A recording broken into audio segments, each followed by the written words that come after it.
Hello, and welcome to Ghostbility with myself, Paranormal Mitch. And Paranormal Tej. Our episode today is on shape-shifting spirits. I feel like something we probably should have done before. I'm surprised it took us this long to do it. Yeah, Because we it's have kind of a big deal. about spirits who shapeshift in other episodes, But we never haven't, focused we on haven't them. focused on it. And we have a couple shapeshifters of our own. We do.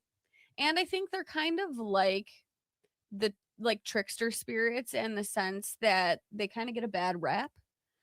Yeah, well, and I think they're portrayed a lot in like movies and stuff too, as Yes. sometimes like the scary thing because they can shapeshift. Yes. Just because we don't understand it. Right. When in reality, that's not obviously, like a lot of other things, not the case. Right. So one thing I hear a lot about shapeshifters is a lot of people think like a shapeshifter is like, you know, a spirit who's pretending to be something they're not as a means to deceive you. And if we look at folklore, it is not exactly that. So before we go into some examples, we haven't done a folklore episode in a while, so I'm excited about that. But before we go into some examples, let's just get on the same page about, in general, what a shapeshifting spirit or a shapeshifter is. What is it? It is. Okay. It is the ability of a supernatural being or entity to change its physical form or appearance. In folklore, this can involve changing from one type of being into another. I think one thing that a lot of people are familiar with are things like the kitsune. Yeah, for sure. As an example, like a lot of animal to human, human to animal type of shapeshifting. They can alter one's human appearance or take on an entirely different identity altogether. So the concept of shapeshifting actually appears throughout world folklore. It has existed for centuries. Although different cultures have different beliefs about what exactly shapeshifters are and why they transform, the basic idea of something being able to change its form we see throughout the world. And it is very widespread. In traditional folklore, a shapeshifter is not always necessarily considered to be a spirit. Which is I thought was very interesting. Depending on the belief system, it may also be described as a supernatural creature, a magical person, a deity. Even witches were sometimes considered to be shapeshifters. Animals, demons, they may be a form of fae or another type of entity. Yeah, I think you hear it a lot in like cryptids too. Yeah, for sure. Like supernatural stuff. For sure. Yeah. So the modern paranormal term shapeshifting spirit is kind of like the fae word, where it's kind of this umbrella term that brings together all different types of beings under this one umbrella category, essentially. Shapeshifting is often connected to the idea of boundaries. Like most folklore concepts, these beings are often tied to a lesson, and shapeshifters are very much tied to boundaries. They exist between categories that are normally considered separate, such as a human and an animal living in the supernatural, familiar and unfamiliar, or one identity and another. The ability to cross these boundaries is what makes shapeshifting such a reoccurring theme. Transformation can occur for a lot of different reasons in folklore and serve a lot of different purposes. A being may change its form to hide its identity for one reason or another. It could be to deceive someone. It could be to approach a person unnoticed. It's a big thing we see with certain kinds of shapeshifters. It's like to make themselves more palpable to people. I feel like that's a very like spirit guide lesson kind of thing to do. Of like, don't be scared of me. I'm just a fox that's talking to you in the woods or something. Yeah. Right.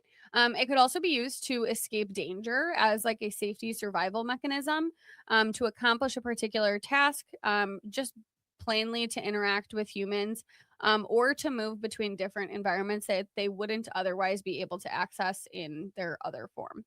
In other traditions, transformation is not necessarily intended to deceive, like we talked about earlier. Shapeshifting can simply be an inherent ability that they have, with the entity changing forms just because it has the power to do so. Like we do it because we can.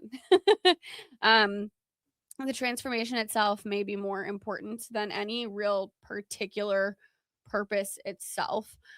This isn't as much about like why or why not, because it really is different depending on the spirit. But yeah. Well, it could also like symbolize certain things too. Mm-hmm. Be like, oh, this may be like a period of time in this Yeah. life where they go through this Yeah. change or something like that. Like there's so many. Yeah. I mean, it's so varied of so many Or things. just like, the typical folklore lessons. Like in this form, they're meant to teach us blank. In this form, they're Sure. meant to teach us blank. And yeah. Yes. Yeah. Okay, so folklore also distinguishes between physical transformation and supernatural disguise. In some stories, the being actually becomes something else. In others, it may only create the appearance of another through a form of magic, illusion, or some other supernatural mechanism, which once again feels very, like spirit coded in that sense. The distinction becomes particularly interesting when discussing spirits. A spirit may not have a physical body in the traditional sense, which raises the question of what it would actually mean for a spirit to change its form. In folklore and paranormal belief, the answer can vary considerably. Additionally, some traditions describe transformation as something that can be controlled voluntarily, while others portray it as something forced upon an individual, kind of like what we talked about a bit earlier. And you're also going to hear some of the differences of that when we talk about some of the specific examples later on. Transformation may result from supernatural circumstances, magical influence, punishment, or a condition that the individual cannot control, such as like weather, let's say. Shapeshifting can also involve identity rather than anatomy. A supernatural being may take on the appearance of another person without necessarily becoming that person. This introduces the idea of imitation, impersonation, and supernatural mimicry, which is a really common thing through a lot of different spirits and stories and legends and folklore and things like that. Because of this, shapeshifting folklore frequently raises questions about appearance and identity. Once again, sounds kind of like a lesson in that sense already. If something looks human, does that mean that it is human? If something looks like someone you know, does that mean it actually is that person? These questions are part of what makes shapeshifting such a powerful theme in supernatural folklore. Another recurring idea is that a shapeshifter may have a true form that is a different form from the form it presents to humans. The familiar appearance can therefore function as a kind of mask, while the entity's original or supernatural form remains hidden. We do hear that a lot with a lot of our spirits that we have here as well. They'll portray themselves as not something they're not per se, but maybe a form of them that they want you to see. Oh, yeah. And that's a really common one Oh, yeah. with, gosh, a lot of the spirits that like we have. Haro just shows up as an innocent bunny. Yeah, but I also think it can be in a way of like, I think of like Ebony, for example, like shows up as, what she wants you to see, maybe a certain period in her life, or she wants to look a certain way to maybe appeal to the person or something in that sense. She's interesting because she will show up as like a young, beautiful maiden figure, even though we know she's older. But she shows up that way because she says that that is more appealing to people, and she has a better chance of like educating people about her goddess. Totally. Then people will listen to her more if they believe she's this like young, beautiful woman, which I've always found fascinating. Yeah, which is interesting because then it's like, where do we draw the line in that sense? Right. And I feel like that's something we've talked about a lot in through a lot of these different podcasts in the paranormal field, is that the lines are really blurry. And you can kind of argue one thing for another thing, and this is that, and this is that.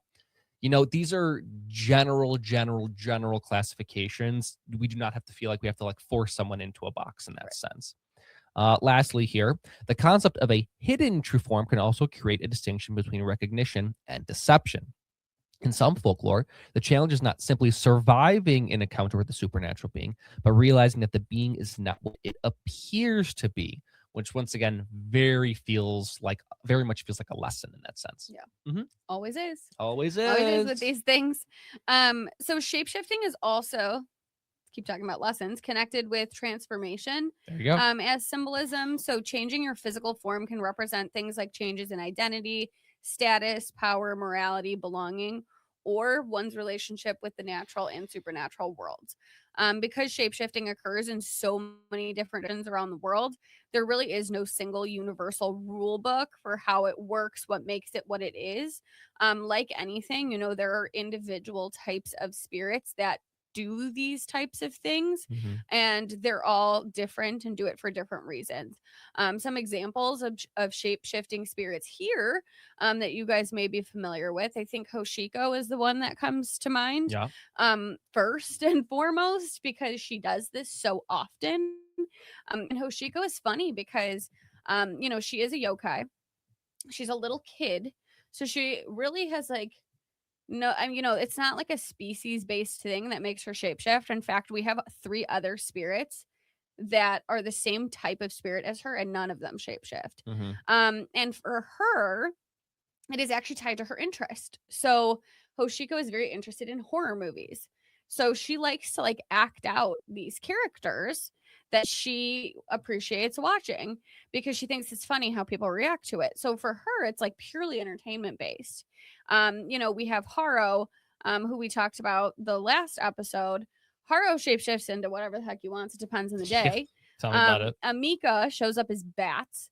Siana shows up as cats. Tanamori shows up as dogs and people. Grima shows up as a whole host of things.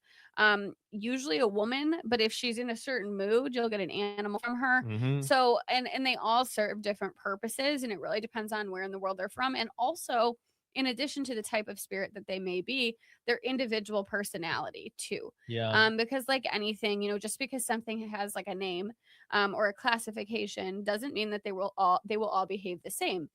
Because just like Mitchell and I are both humans, we are not the same human just because we are both humans, right? So things to consider there. I think it's once again tied to some things we see a lot with a lot of these examples, especially in the spirit world, is that it seems like there has been an adaptation into this that's in so many different parts of the world that's seemingly a little unrelated. Mm-hmm. It's kind of like a common theme that allows them to do something that they want to do. Yeah. So it's usually not specific to the type of spirit as well. Right. Something else that I found particularly interesting is that some traditions may place specific limitations on transformation, while others give these beings considerable freedom in how and when they change. I think in terms of limitations, like Hoshiko is the only one we have that really has that. With Hoshiko, what's interesting is based on the type of spirit she is, only the homeowners are able to see her. So, we will see all types of crazy stuff from Hoshiko. You guys, can still see activity from Hoshiko. If you're in our house, people will see activity from her, communicate with her, all of those things. But the actual visual shape shifting, other people cannot see unless they own the home. And her specific type of spirit is tied to the home and the homeowners. So that would be like a restriction on her.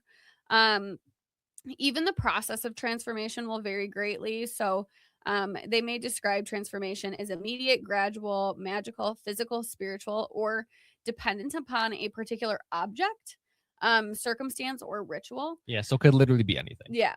Another important distinction is whether the transformation is permanent or temporary.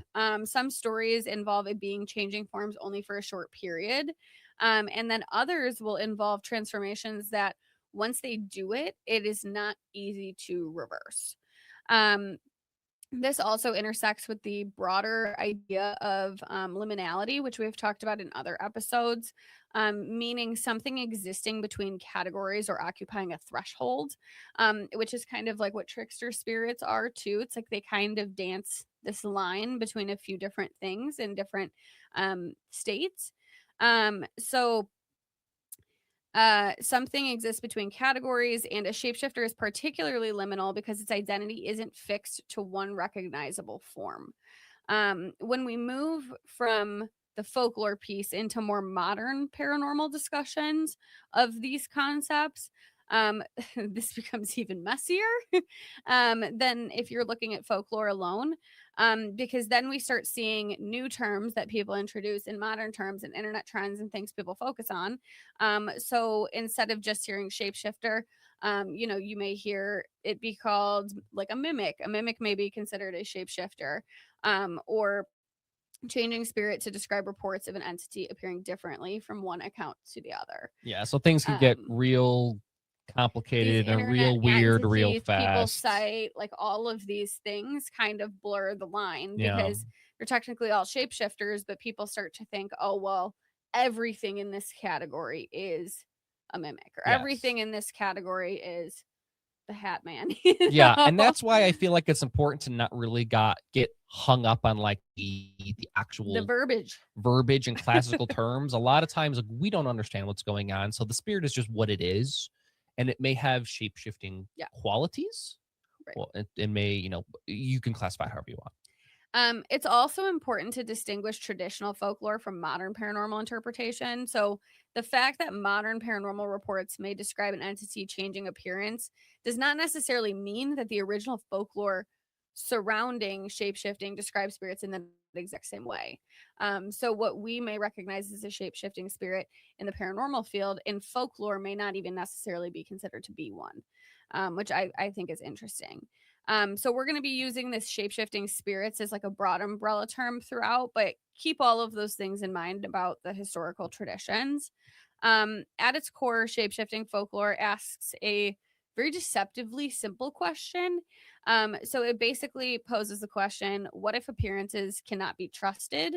The deeper we get into these different types of spirits we're going to share with you as examples, the more this kind of becomes not just a question of like changing bodies, but questions around identity, perception, deception, and what separates one form of existence from another.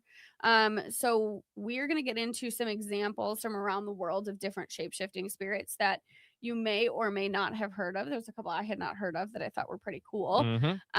So Mitchell, take it. We're starting with the popular one. Starting with probably, if you think of what shape-shifting spirits are, this is probably one that comes to mind.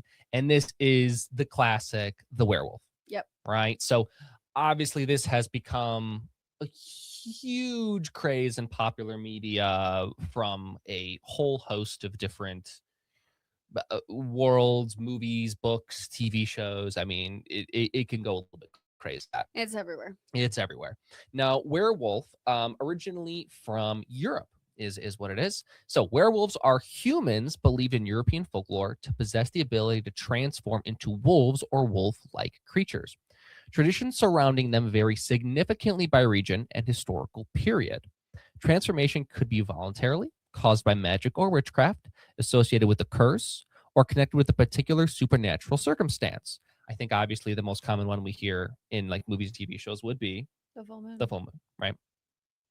So that would be an example of like how something out of your control could influence that as well. Me sitting here thinking about the Moonstone from Vampire Diaries. I knew you were going to say something about Vampire Diaries. I could feel it in my bones. I thought it was going to be either Vampire Diaries or I thought you were going to make a Twilight reference. No. It's almost 'tis the season for Vampire Diaries. Oh my gosh. I watch it like every year. Ugh. Okay.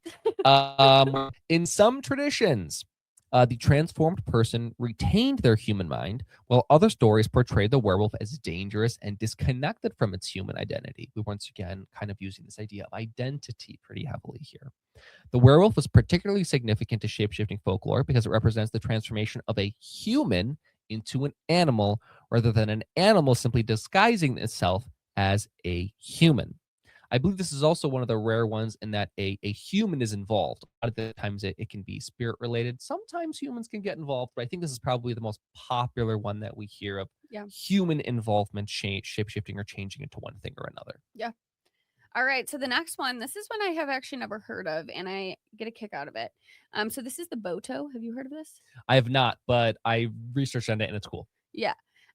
So they are from the Amazon basin in South America. So the Boto, also known as the pink river dolphin. Right. Fantastic. Incredible. Appears in folklore from the Amazon region as a supernatural being capable of transforming into a human.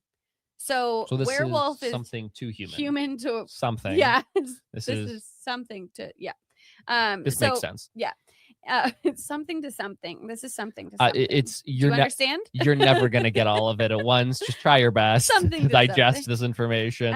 So in traditional stories, the Boto may emerge from the river at night and take the form of an attractive man. All right. Often wearing distinctive clothes that can conceal its unusual nature.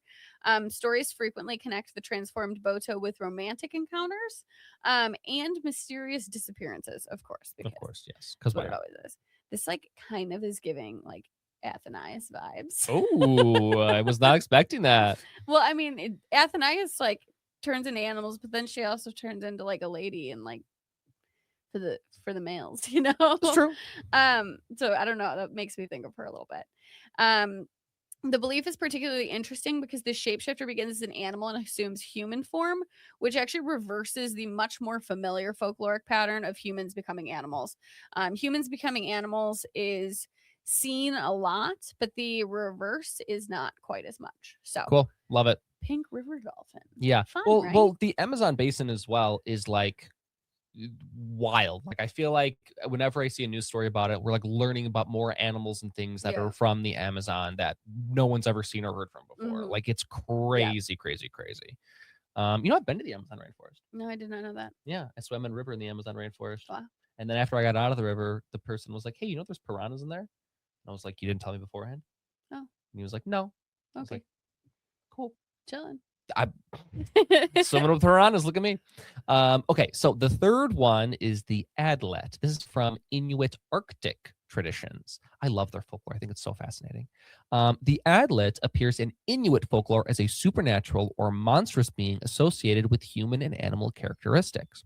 Different accounts and interpretations of the tradition vary, but the stories reflect a broader Arctic folkloric theme of beings existing between human and animal forms.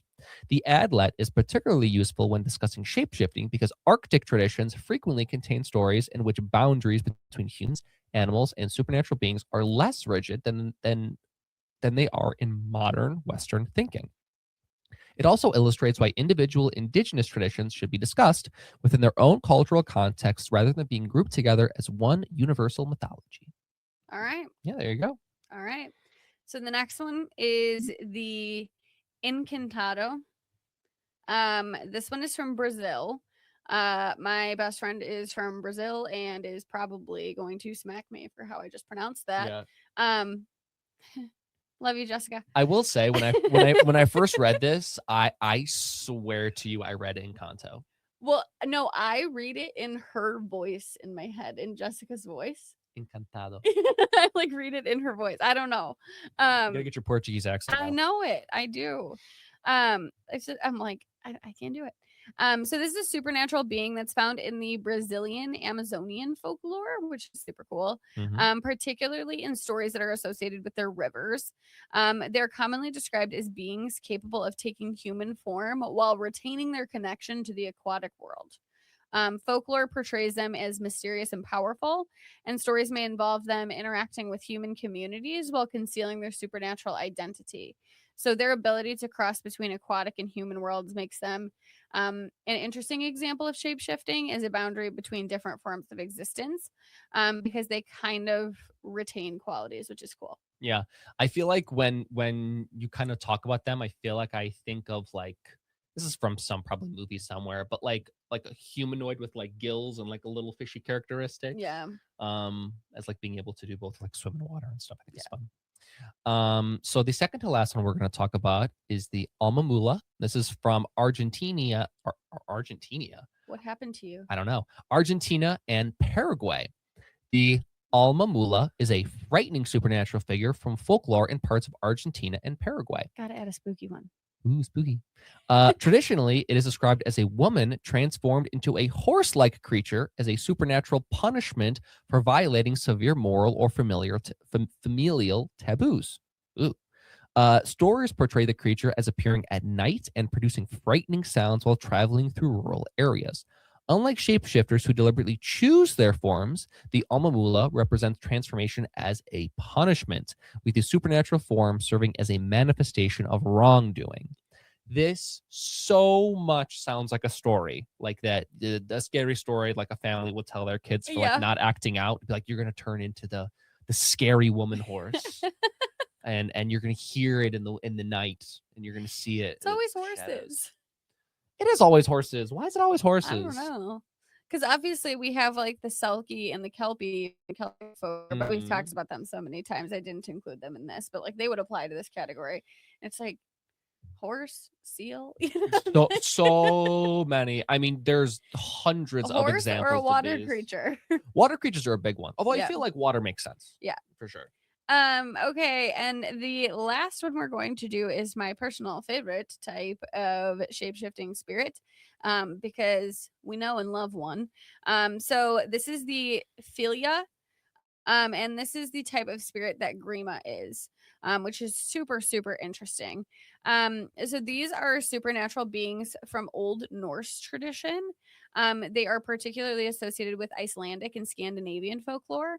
The word philia is generally connected with the idea of something that follows a person. So these are tied to people. And they're often understood as supernatural companions, associated with an individual. Cool. So rather than it being tied to like the forest or the rivers or, a specific property, they are associated with a person. They're especially interesting in discussion of shapeshifting because they can appear in animal form. Different animals can represent different qualities, characteristics, or aspects of the person with whom the philia was associated. Fascinating. So, if they are associated with one person, they may show up as one animal, but if they were with somebody else, they may show up as another, and it is dependent on the person that they are with, which I think is very interesting. The animal wasn't necessarily understood as an ordinary physical animal, but as a supernatural manifestation. They could also appear in human form. The way Grima shows up, if you see her, is like this like big woman in like a dark cloak. Like she's pretty intense looking. In some traditions and saga accounts, the distinction between an individual's philia appearing as an animal or a person is important. This makes them somewhat different from traditional shapeshifters that physically change their own body. Instead, its appearance could reflect a particular supernatural connection to the person that it followed. Makes sense. Yeah, it's fascinating. My favorite part about philia spirits, and if you are interested in this and you plan to research it, by the way, it is not spelled how it is pronounced at all. So if you do plan to look this up, it's FYLGJA. So take that. I'm realizing if somebody tries to look these up, it's gonna have a hard time finding. I feel like the spelling from that part of the world is hard. Is so crazy. It's Norse, Celtic, Irish, Scandinavian. We try to keep it all straight. So wild. But my favorite part is they are often associated with people's fate and character. Yeah, that's cool. So their appearances could carry meaning, and encounters with one's philia were sometimes interpreted as warnings or indications of events that were going to occur.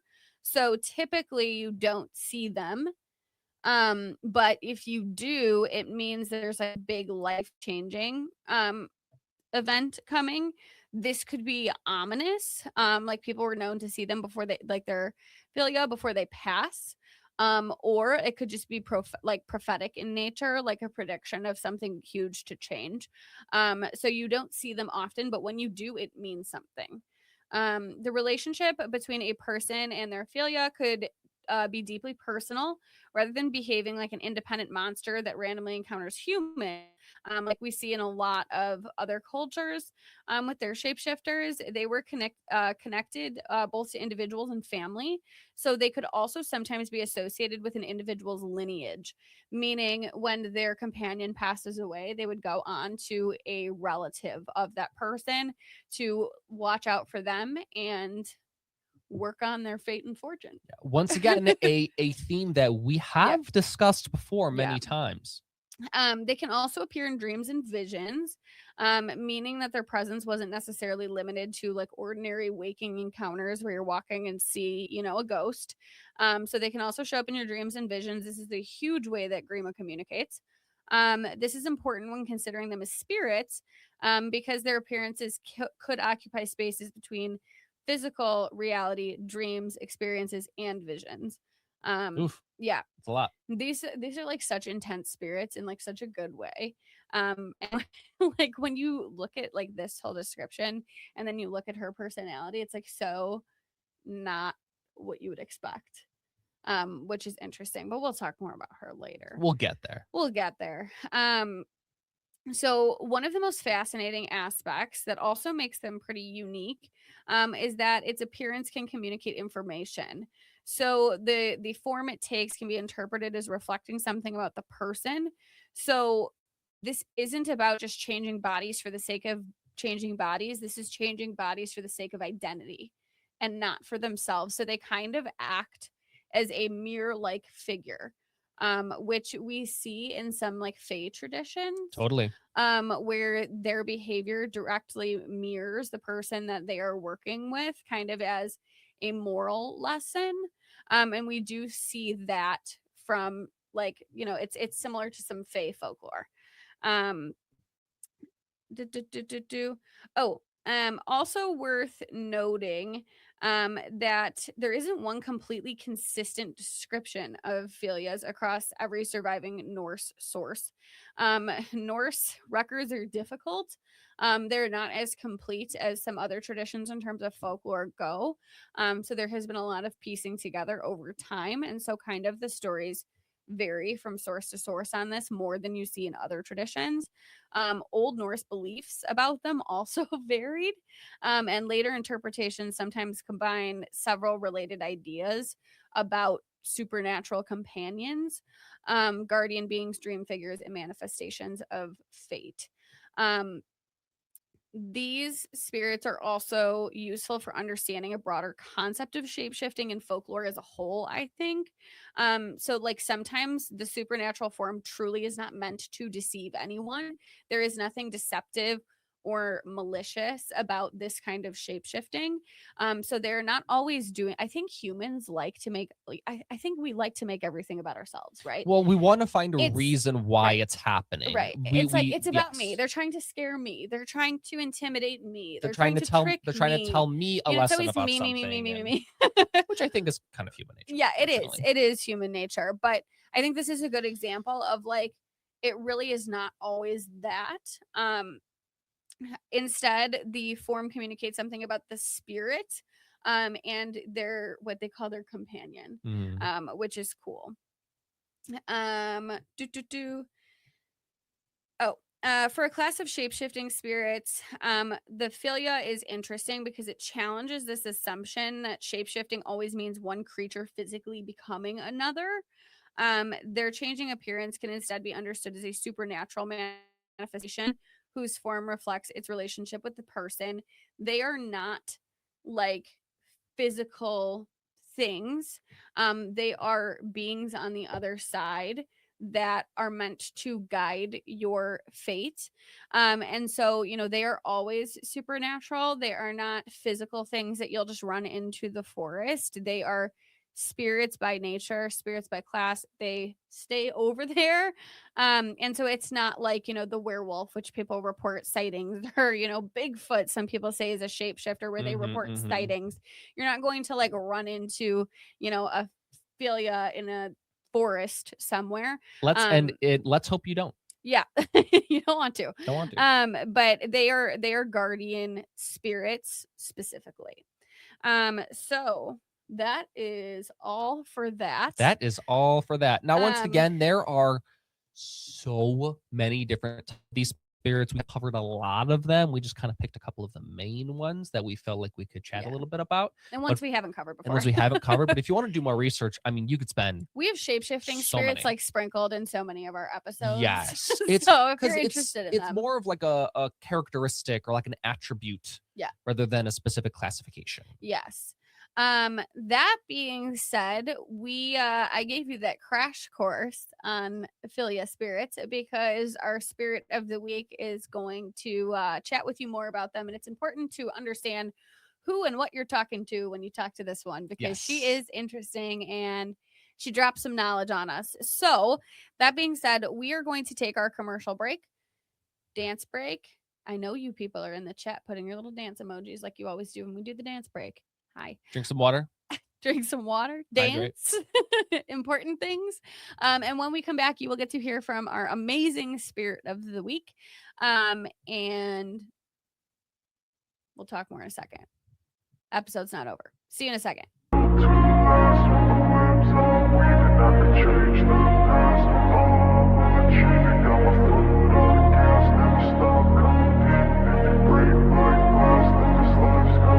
I wanna be the best in the game, invest in my name. Check no restraints, I'm obsessed with the pain. I ingest, I retain, assess and I change. Possessed by the thought I'll be free one day from society's restraints. Money, clout and fame, mud, disease, a plague. We all love to hate, have to play the game, have to make a name. All our insecurities are on display. This is war with the enemy, think that it was meant to be. Living in a time where disease is on every screen. I won't let them fester me, I know most are festering. Negativity is a plague for the mentally weak. No mercy, all I got is working. Never stop searching, never quench the thirsty. I'm toxic and psychotic, with this logic you can't stop it. It's been chronic since I was a boy, so neurotic and chaotic. I'm built to last with the webs I'm weaving. I could change the past with all I'm achieving. Got my foot on gas, never stop competing. If you break like glass, then this life's gonna eat 'em. Make mistakes real fast, then you learn how to beat 'em. If you take off the cast, you can see all the healing. If the things in the past, move on from the grave and put your foot on the... Hello and welcome back from our commercial break with our spirit of the week. It's Grima. It's Grima, our local shapeshifter. Yeah. Taylor, why don't you tell us a little bit about Grima? Yeah, so Grima is just that girl, you know? Grima is just that girl. Grima is like a baddie in every sense of the word. Grima came to me at an interesting time in my existence, when I really needed a spirit like her to just like kick my ass into gear. And that is exactly what she did. Grima is a very, very good friend and guardian. Definitely the perfect type of guardian for me. Not everyone's cup of tea. She's very, very intense. She's very harsh. She's very direct. She is happy to be the villain. But she's very much a spirit who will encourage you to stand up for yourself, stand up for what you believe in. If you want something, go out and get it. And by whatever means possible. Grima is fiercely loyal. She pretty much every time I talk to her, she's like, "You have any secrets? I won't tell anybody." And like she loves the tea. Oh, she does. Loves the tea. She does. And I mean, she you got to be like careful when you talk to her though, because she's very convincing. Like she's very convincing. And like sometimes her little plans are like quite savage. But it's to better your life and yourself. But she takes no like no shit, which I love. But she's always like, "Do you have secrets? Won't tell anybody. You can tell me your secrets. Come on, what do you got?" And then you tell her and she's like, I have an idea for that. And she'll just come up with like the most like wild plans and suggestions. But Grima has been so good for me, and really like the motivation that I need to, you know, go out there and get it, you know. And I love that about her. So she has been fantastic here. She's been showing up on Mitch and school and him recently too, which is new. It was always me before. But Grima wants to be involved in your life. She wants to help you manifest, you know, your dreams, and make sure that like you're never being taken advantage of by people. And I love that about her. I think what she stands for, what she believes in, is super, super cool. So yeah, that's Grima in a nutshell. Yeah.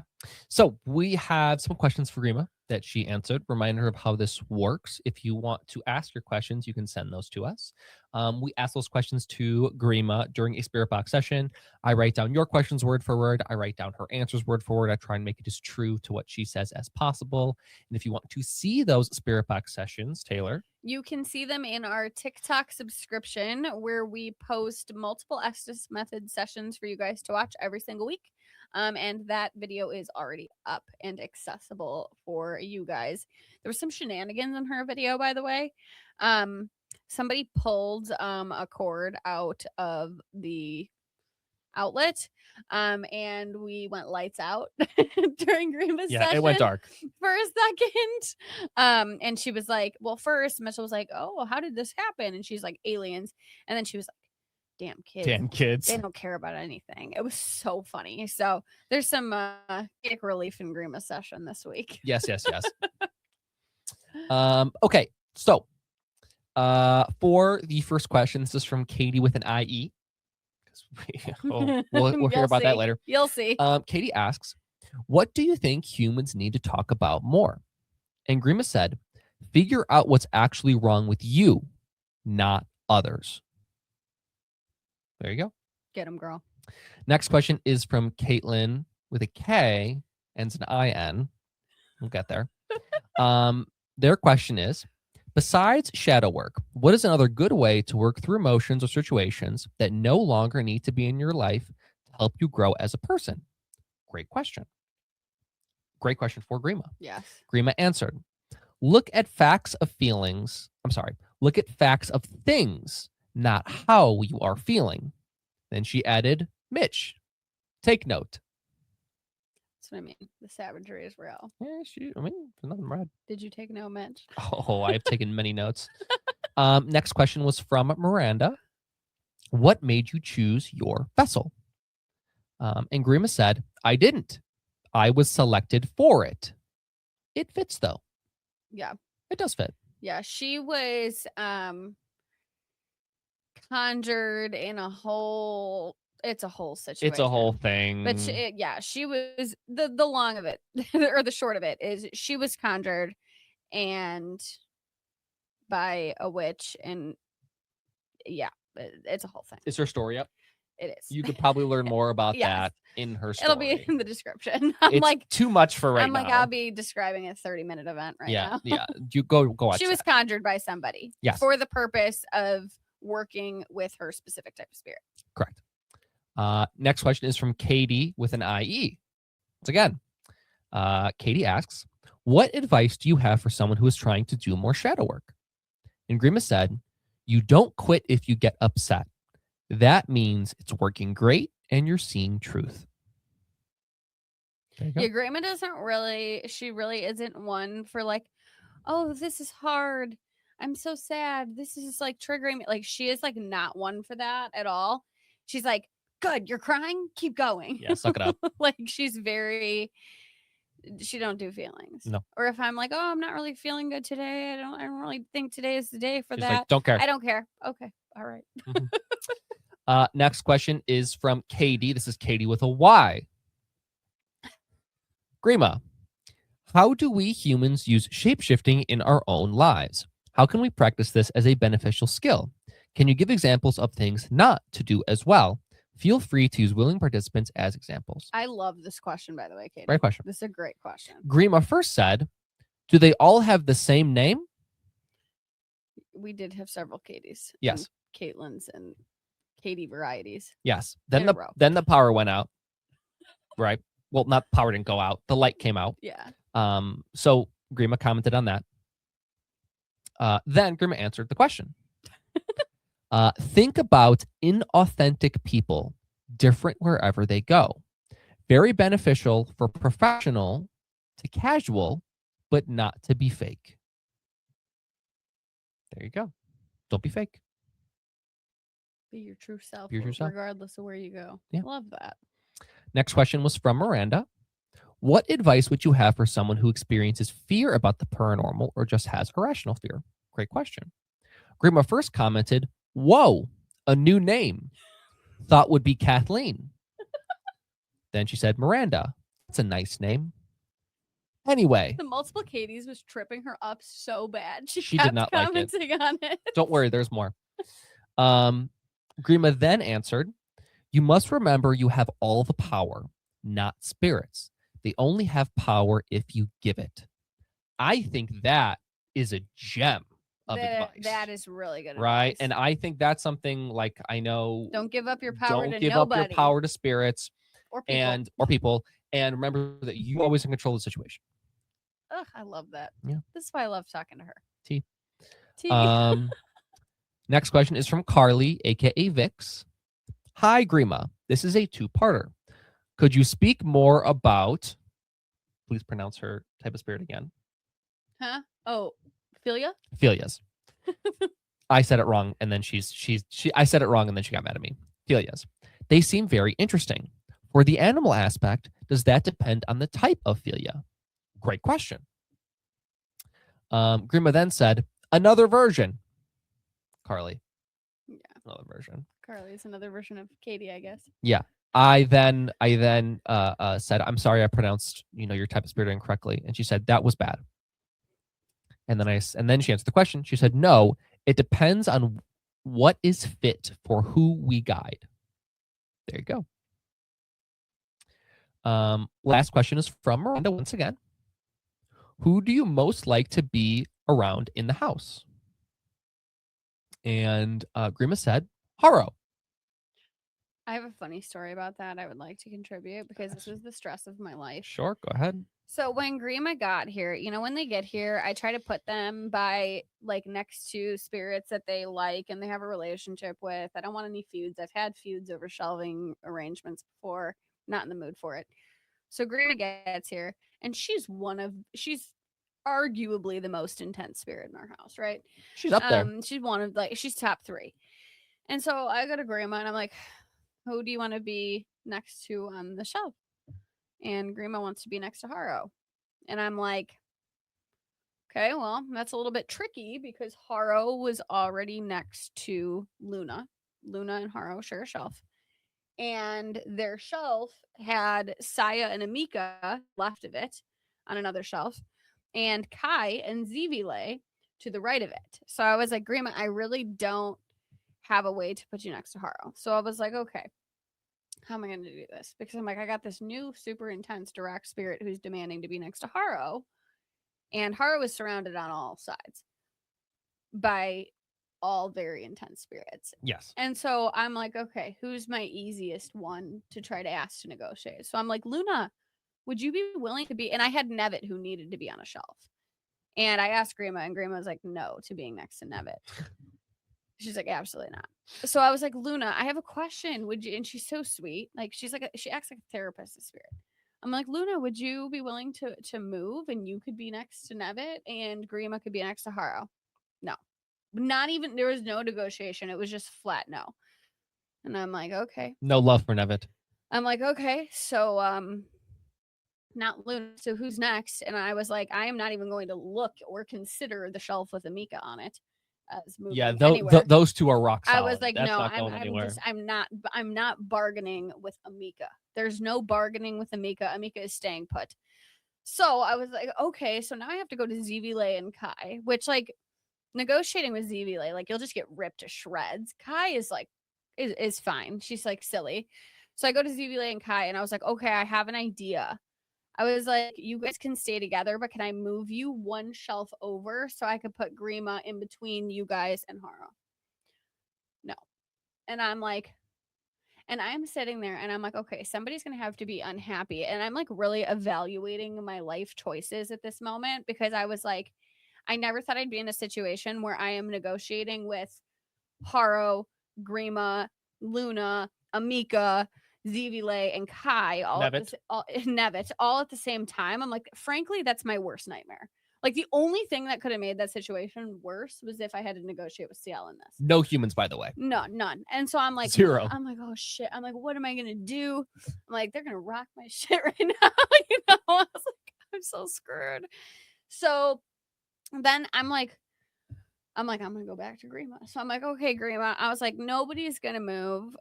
So you could be next to Haro. So I was like, I have a proposal. I was like, would you be next to Nevitt if your shelf was next to Haro's shelf and you weren't on the same shelf as Haro? And she was like, yes. And I was like, oh yeah. But then I'm like, Zevile and Kai, like, I have to move you down like a little bit, like one space over, just so I can like wedge Grima and Nevitt in there. And then I was like, I'll give you bread. And then they said yes. For bread. Bread and milk. So that was very stressful. I was like, there's no good way for me in this entire situation. There's no way that this turns out in my favor. So it's a little bit of stress. It was like a 45-minute ordeal negotiating with these guys over these shelves. But Grima is now between Haro and Nevitt. There you go. And Gaspard's thrown in there too now. Yep. Which is fitting. Yeah. I think. Yeah, he does well up there. I think she actually reminds me a lot of CL, to be honest with you. Just like a little bit different, but in terms of like being more emotionally aware. But they have very similar kind of things about them. But we adore her. We absolutely adore Grima. She has been such an amazing addition to our home. But this is our episode on shapeshifters. Do let us know. I always like researching these things, and we can also do future episodes. So if there is a type of shapeshifting spirit that you really love that we did not cover today, haven't covered before, let me know in the comments what your favorite shapeshifting spirit is. I get a kick out of it. I like researching things that you guys tell me about all the time. And there's like so many. There's always one you haven't heard of. Yeah, for sure. For sure. You could go forever and not run out of shapeshifters to research. But that is it for our episode today. Thank you so much for being here. We really appreciate you.